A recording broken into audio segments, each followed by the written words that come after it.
Folks, did you know that you have a right to game? The Constitution says so. Well, maybe not the Constitution, but I certainly do. And in this video, if someone's on your case about gaming, I'm going to try to make a powerful point for why gaming is actually one of the richest and beautiful things that we've created as a reflection of the human experience. And let me start with a parable about how gaming got my friend his best job ever in finance. So one of my best friends was applying to a high-power financial firm, and a cultural topic comes up in the interview. For many people, this is kind of a side note, not super important, but they ask, do you have any hobbies? Do you do anything outside of finance? And my buddy just bravely says that he's a gamer. And then the interviewer gets excited. He says, oh, what games do you play? My buddy says Hearthstone, and that he made it to legend with Aggro Demon Hunter, which was kind of a bit of, I wouldn't say a meme of a deck, but it was straightforward. It had an effective game plan and was very aggressive. The interviewer is super excited and responds by saying, hey, playing the meta and coming up with a dominant strategy is exactly what we do in finance. Welcome to the team.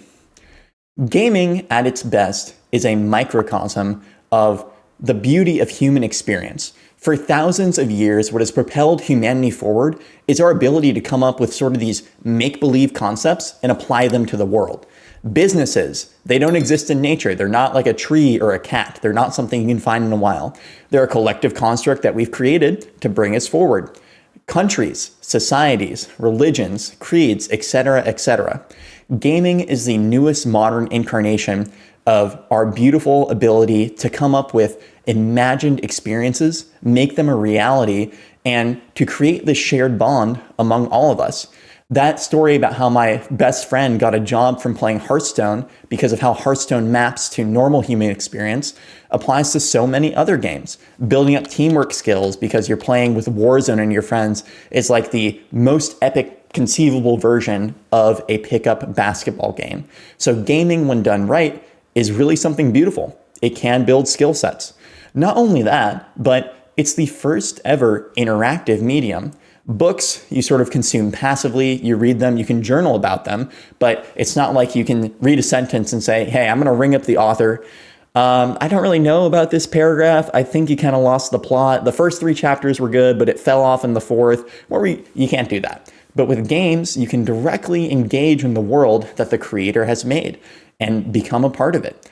You can live out fantasies and stories, enrich yourself with music, really experience hugely emotional, impactful moments. Like you can see Final Fantasy IX up there on the shelf, and some of the characters in that, like the Black Mage Vivi, taught me the importance of living life to the fullest because life is not forever and time really matters. So there's super valuable lessons you can get from these games. But there is a dark side too. We gotta take everything in moderation and in balance because a game really is just a fancy toy. And if you're playing with toys alone all the time, that maybe is not super desirable. And that's not super effective. So what I would say to you is that you need to game responsibly and also create games responsibly and think about the future of gaming in terms of what it means as a whole for humanity. Because we're kind of at a crossroads here.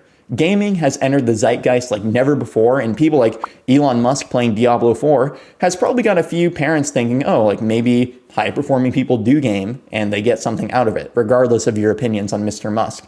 But because gaming is so powerful as a tool for experience and also as a tool for potential addiction, we can kind of go one or two ways here.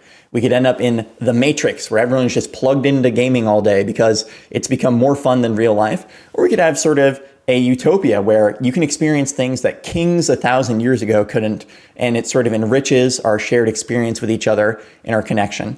So while I think that gaming is a beautiful passion and your hobby is totally justified, and I think this video laid it out, we gotta make sure that we use this responsibly because gaming, I think, is going to only continue to gain momentum as the biggest hobby among us.